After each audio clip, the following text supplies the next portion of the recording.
Fortune magazine last month had a fantastic article on Doug McMillon and his leadership of Walmart as CEO. Really, it covered a lot of his bottom up. He started packing box trucks and climbed the ladder. Climbed the ladder. I'll show it here.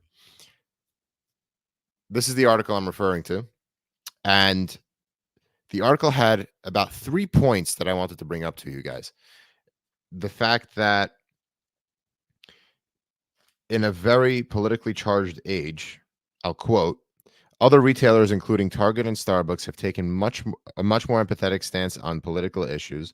Both became objects of boycotts, and both have since dialed back how outspoken they are.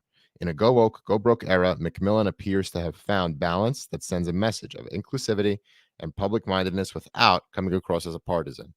So both of those big companies fell victim to taking a political stance on issues. A lot of business owners are faced with taking political stances on business issues, taking political stances, just political stances. There are even calculuses that happen if you take a certain political stance, how much business will I gain versus how much will I lose? So should my business just take this political stance just to make the next buck?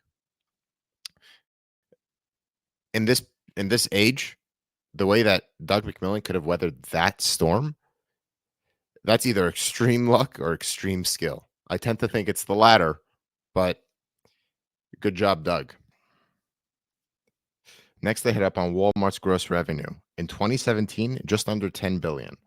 Nowadays, 65.4 billion. It's funny because I think I had my Walmart account set up at or during 2017. And talk about bare bones. I remember that interface. Horrible. But now being at 65.4 billion and saying that Walmart's e-commerce business is now number 2 in the US by revenue, second only to Amazon. 2 questions there. Is that 1p, 3p, both? And when you're comparing to Amazon, us Amazon sellers know, under most best case scenarios, Walmart makes up 10% of your Amazon GMV. And they're number 2.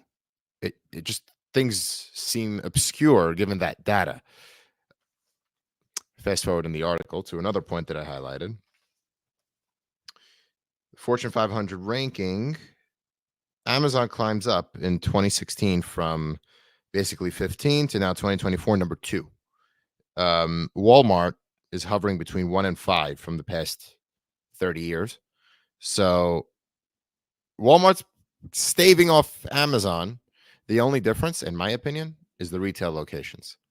That's the biggest difference. And if you ask me, that's the one trigger that Walmart can pull to get ahead of Amazon when it comes to e-commerce sales. Retail, they're obviously bigger, but e-commerce sales, that's how they'll do it. Yet by 2014, Walmart has grown so large that bureaucracy set in. McMillan did a great job in fending off bureaucracy and getting Walmart really bogged down. And the biggest threat that Amazon poses to Walmart is the affordability and convenience factor. So to combat that, same store sales at Walmart US generates 69% of the company's overall revenue. People are in their buying habits to repeat purchase at the same store.